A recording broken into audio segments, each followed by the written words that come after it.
welcome back, welcome back to another Butt Talk with Shane Alexander. I wanted to be pop lock, and dropping right now, but I got a cold. Spicy cold. No, no, for real though.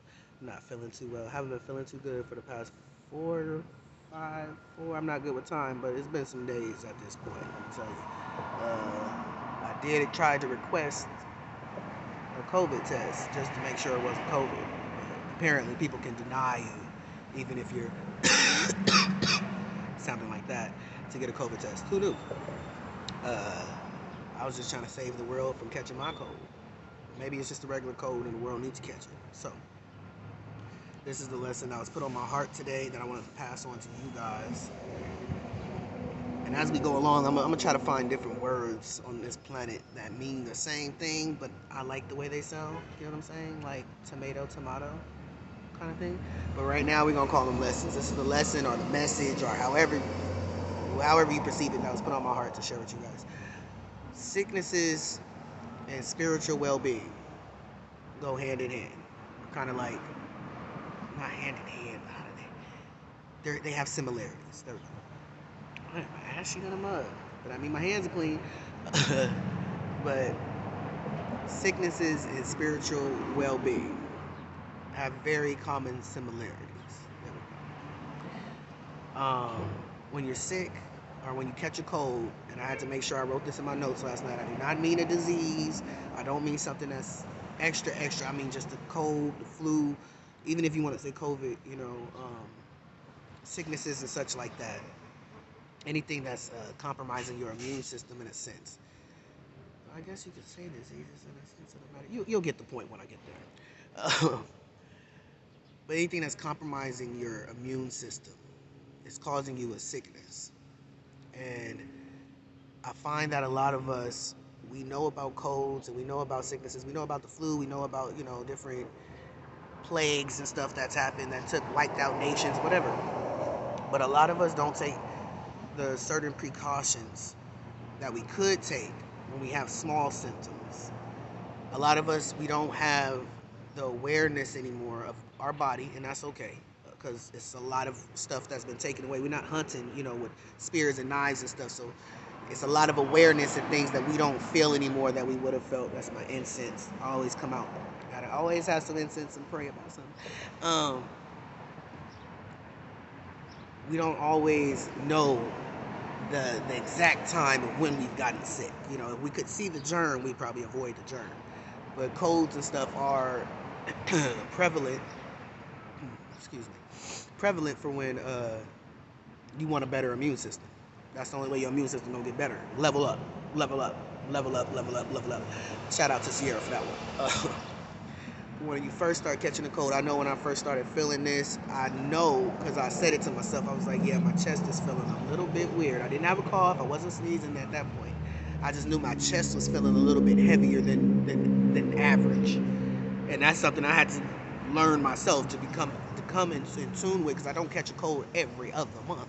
I catch them every other year. Except for this past year. I think being around people that keep getting sick, not washing their hands, not doing this, not doing that, not doing this. The sicknesses that I have caught, I've been very lucky on. So I feel for the people that are out there that are passing from sicknesses, passing from colds, passing from this, passing from that. But 'tis is life as well. But when we start to get symptoms like a cough or things like that, some of us will ignore it. You do that. You be in the office inside the elevator trying to hold it down like it's going to clear up what's already happening inside of your body, what's already happening to your immune system, and it's not. You have to take certain precautions. You have to be aware of what's going on, and you have to, I had wrote allow, not allow the code to progress, to level up, level up, level up, level up, level up. Shouts out to Sierra. But if you don't, and you do allow it to progress, well, you can only expect, as progression goes, for things to add more symptoms, add this, add that, add this, add that. I mean, if I kept sitting there and not taking medicine, I'm pretty sure eventually I would feel like just dying type of stuff. And I was at first when I wasn't do anything. Now I have my kombucha. I drink this kombucha. I try not to drink it all the time. Pineapple peach flavor. They also have a ginger flavor that I've tried, and it's alright if you really love ginger, but that shit be burning. That be burning.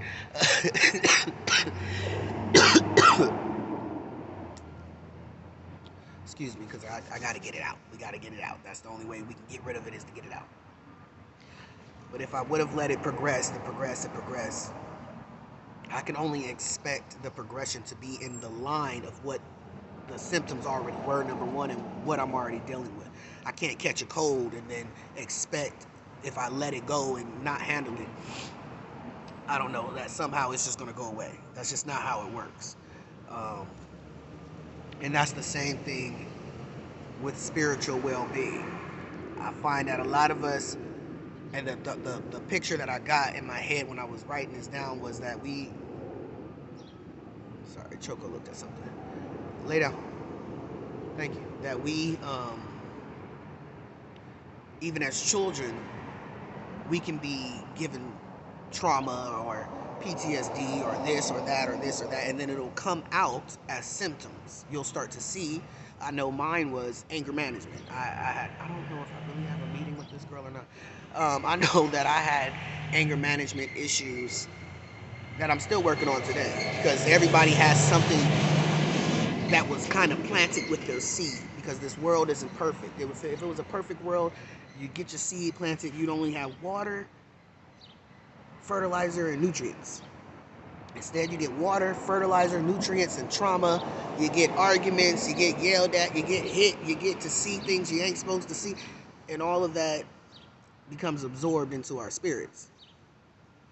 Point being that when you start catching on to the symptoms, though, when you realize that, okay, my anger management ain't really me. I really don't feel like being angry all day.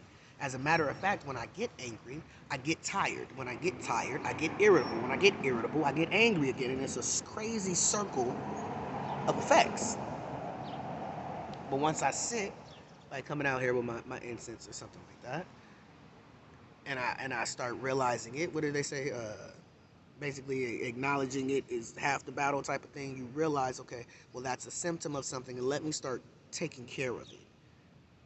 And let me take care of it in such a way that it backs off. It doesn't exist anymore. It doesn't mean that I don't get angry, because I'm still going to be human. In some situations, I have the right to be angry. That is what it is. But it doesn't mean that I have to lash out like I used to. It doesn't mean that I have to go and break something. I used to hit and break. I'm surprised I still have this cell phone at this point. Well, I'm not surprised, because I've been doing really well. Hey, shouts out to me. But I'm not breaking my cell phone every time somebody pisses me off, because it's mine. It was doing nobody no good, especially me, everybody else. Okay, excuse my French, but don't.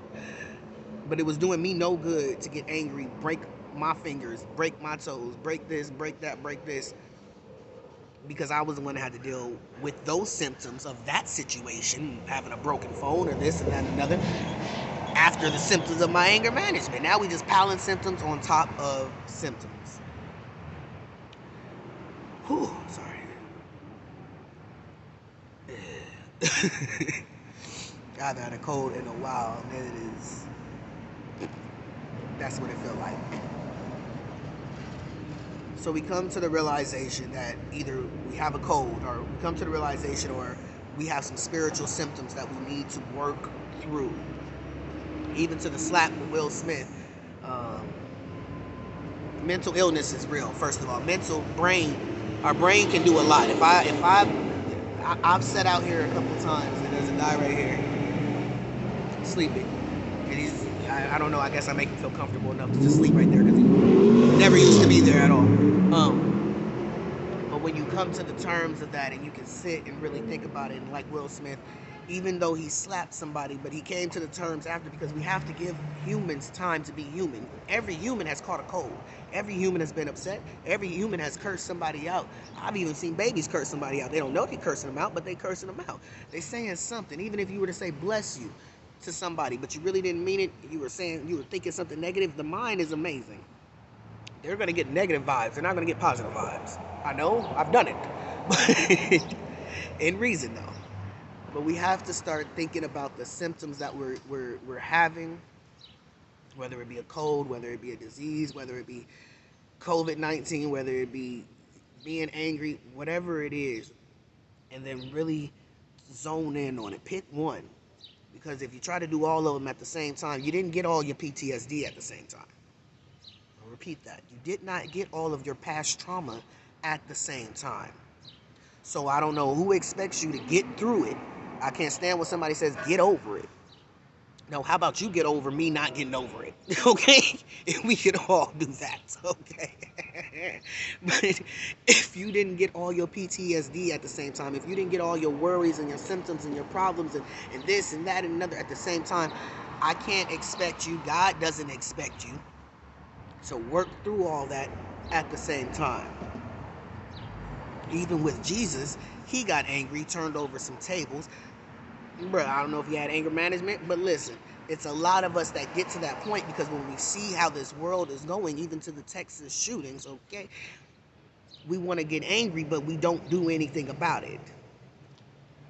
And that causes spiritual warfare and spiritual unwell-being, we're going to call it. Because now you're conflicting with your spirit. Your flesh and your spirit, like I said, the sickness and the spirit, it goes hand in hand. If my body is sick, eventually, depending on how I react, my body reacts to that, my spirit is going to feel sick.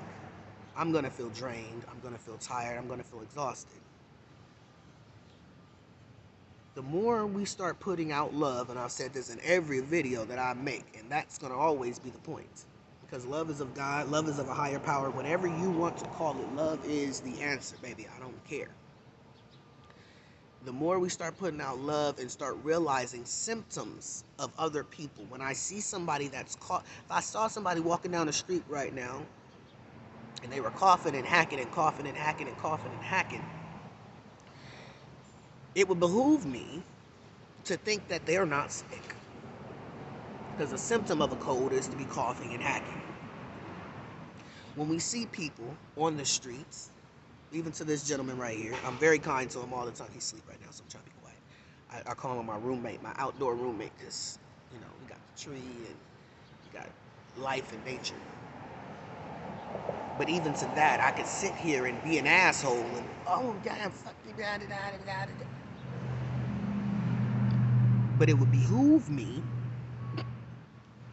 that if somebody that's able to sleep soundly like that would get up and whoop my ass, because obviously he's been through some things enough to get his mind prepared enough to do that. A lot of people think people are just crazy and this and that and another. No, people sometimes have made other people feel so bad about themselves, so cringe. I keep seeing the kids say cringe. I don't cringe. They've made them feel so about themselves that they rather be alone all the time. And I understand that because this has been one of my biggest trials. I go through the majority of my day not speaking. It was a big trial for me to get over because I did not want to speak. I didn't want to have words with people that were giving me drama, negativity. It was just, it's too much. It's like watching the news all day. Some people could do that. I'm not one. But it would behoove me to go start an altercation with somebody and they whoop my ass and then I'm sitting there like, well, how did you do that? Well, because he's a wilderness man. Simple as that.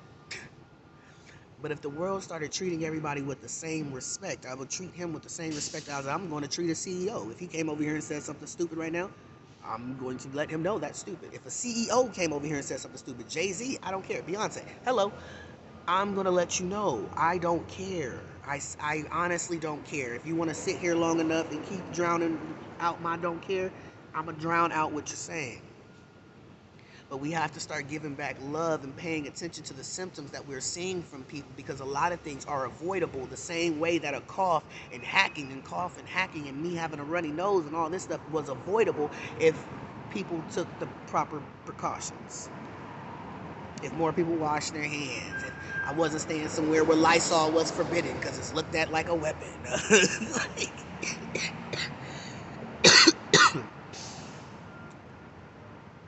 So So in this, I want you guys to start going around and really paying attention, even if you only pay attention to one person out of the day, like I do this with one person. It's everybody else I don't care about. Even if it's to one person out of the day, to see the symptoms of what is causing them pain, or to see the symptoms of what is causing whatever is going on, what spiritual warfare they might be having going on. Because once the spirit gets angry enough, baby, it ain't no stopping the flesh from what it's going to do. So we need to stop getting upset in this world when we see that there was a symptom for something. A lot of us see on the news that, oh, well, there was a school shooting and he was bullied all his life and he was those are symptoms of what is to come. Let me repeat that because I don't think y'all caught it. Those are symptoms of what is to come. When you have bad parenting skills at home and, oh, they bought him a gun and they did this and that. Those are symptoms of what is to come. I hope y'all caught on to what I'm saying to you today. I hope you were able to receive the message. I don't care that it was 20 minutes, man, because listen, sometimes it gotta be a little long to be a little strong, baby. Shouts out to everybody that's been helping me get through this cold spiritually and everything like that. Shouts out to everybody that's been paying attention to my journey, because I really do appreciate that. And keep yourself sane in the membrane as much as you can during these next coming of days. I started writing down my prophecies instead of talking them out loud because, one, y'all don't listen, and two, it's better to be a surprise sometimes. But as we come to the end of this next couple of trials and tribulations and things like that, just to start some new ones. Wait a minute. Just to start some new ones. Don't fear. There is an all-knowing system going on. We're going to talk about the Matrix next time, but there's an all-knowing system going on that hears you. I can't really be proof. No, I am proof of that. I have to think about that. I'm proof of that right now, but I want to be bigger proof of it, so we're going to wait to show y'all why I'm bigger proof of it. But all of us can be. We just have to make the choice. You have to make the choice to start taking certain precautions to level up. I'll see y'all next time on another Blunt Talk with Shane Alexander. If you don't know, you can call me JB or Jebediah in this hole, because I ain't never going nowhere and we ain't died. We just here.